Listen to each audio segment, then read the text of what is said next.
professor, a corporate trainer, the purple squirrel himself, the incomparable Mr. Geno Jaramillo. Woo!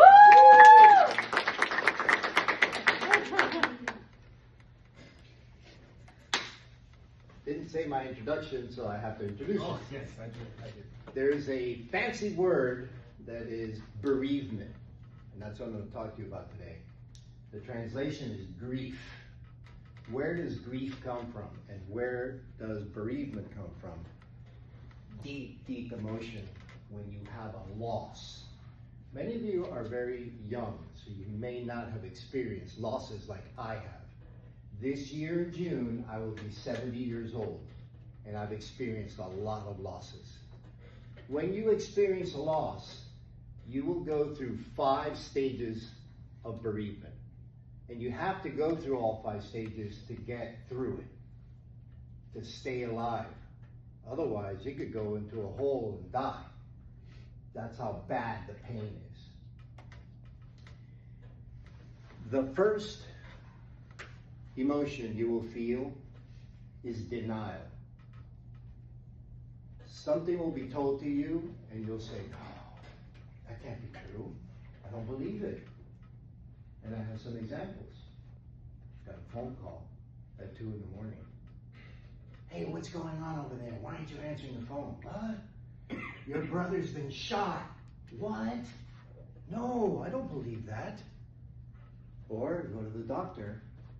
I'm 40-something years old. "Oh, Geno, you have diabetes." "What? No, that can't be true." "Yeah, here, take these pills." "No, I'm not going to take those pills. I don't believe I have diabetes. I feel fine. I'm great."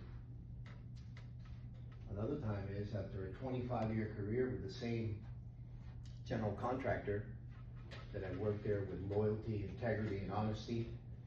They said, "Bye-bye. We don't need you anymore. You're our highest paid employee. We love you. You had great value. You're a valuable player, but we made some financial mistakes. We got to let you go." I was on a Friday afternoon for lunch. I couldn't go back to work. I was stunned. Again, denying, "No, this is not true. It's Friday. Man, they'll change their mind over the weekend. Maybe Monday they'll say something else." And it was true. Stage 2 comes along, and that's anger. You get really, really mad. Why did this happen to me? Why was my brother killed? Why did I lose my job? I got so mad that I went to the offices that I had at Fort Lauderdale Hollywood International Airport, and I emptied out the office. Saturday, Sunday, I went there 2 trips, took out everything. I had art everywhere. I had all my personal effects, and I took it. I was angry. I wanted them to feel what I felt when they told me on Friday afternoon that I no longer had a career. When you lose your career, you lose your true north. You lose your purpose. It's quite a thing. Now, to move on, what happens is you got to go back to God. And then you start doing bargaining. That's the next one. You bargain with God. You promise something in return for something else. You start saying things like, "Oh, please, God, please help me get through this. I promise to go to church. I promise to help people. I promise to be a good person." And you make these deals with God, but the deal never gets consummated. And then you go into a deep depression. Deep. And it depends on what the loss was. Losing a job after 25 years, big deal. Having your little brother shot, big deal. Getting a divorce, big deal. Filing for bankruptcy, big deal. The bigger the deal, the longer the depression. And boy, it's deep and hurtful.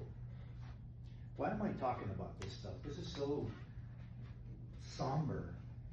It's because recently my daughter, my eldest daughter, had her maternal grandmother pass away. at 94 years old. She's one of my ex-mother-in-laws. So I was close to her. I had 45 years with her in my life. She was a great lady, a wonderful influence on my daughter. My mom is still alive, so I have that.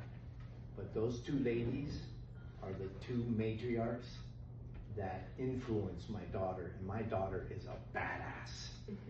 She's a mother of 3, she's a Zumba instructor, she owns her own soft touch laser hair removal place, her husband's an ex-Marine, remember an ex-Marine, and they have a wonderful life, and I just got to go see them and visit them. And that's how you get out of the depression. That's the 4th stage. The 5th stage is acceptance. You have to accept it. There's nothing you can do about it. You can't stay angry. You can't keep bargaining with God. You can't keep denying it. Now, sometimes the line between each of those stages is very fuzzy, and you might bounce between one and come back, but you eventually move on. And the way I moved on is I found God and I found the church, and I read the Bible every day for a year to get over it. And it was a men's devotional Bible, and it said all the words of Jesus in the New Testament were in red. And when I opened one page and it said, "Don't cry," that's when I stopped crying. I still cry once in a while. I can't help it.